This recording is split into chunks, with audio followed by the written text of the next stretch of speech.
Brotherhood, no man left behind. From discipline to combat, the Legion starts to shape you. Brotherhood, no man left behind.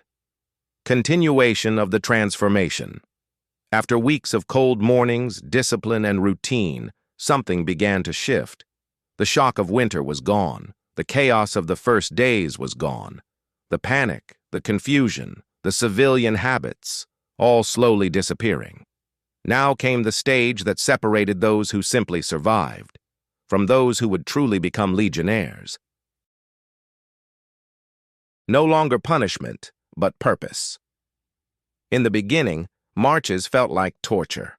Cold wind, frozen boots, exhaustion that burned through every muscle. But as the training continued, the marches changed. They became rhythm. They became structure. They became a way to measure how far you had already come. 10 kilometers, 20, sometimes 30. Not to break you, but to harden you. Moving through terrain. Learning the body of a soldier. If Part 4 taught us discipline, Part 5 taught us movement. Low crawl, elbows biting into frozen mud. High crawl, knees tearing through ice and dirt. Short rushes sprinting from cover to cover, dropping flat on command without hesitation. Everything was faster now, sharper, more technical.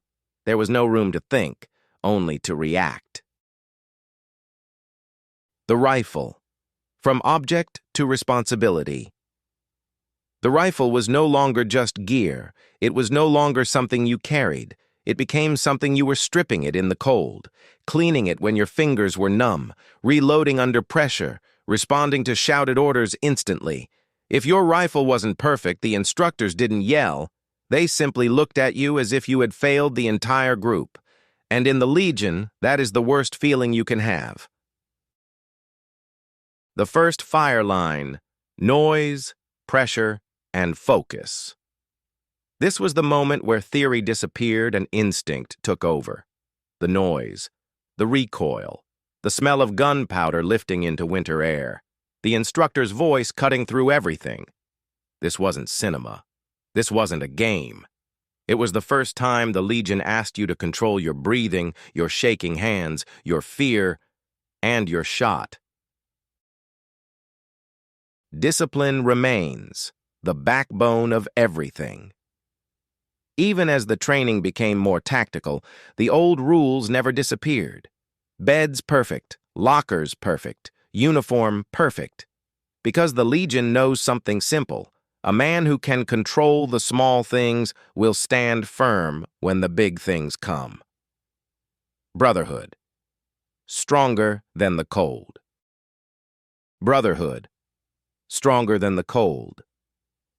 In the cold, on the marches, during the drills, something unspoken formed between us. We didn't become friends. We became essential to each other. You don't leave a man behind on a march. You don't ignore someone freezing next to you. You don't let someone fail if you can pull him through. This wasn't kindness. This was survival. As the weeks passed, we weren't the same men who arrived in winter. We were leaner, harder, quieter, more focused, more controlled. But the Legion wasn't finished with us yet. Ahead lay the heaviest tests, the final marches, the field exercises, the endurance to the limit, and the moment that would decide who earned the right to wear the white képi. That is the story of Episode 6.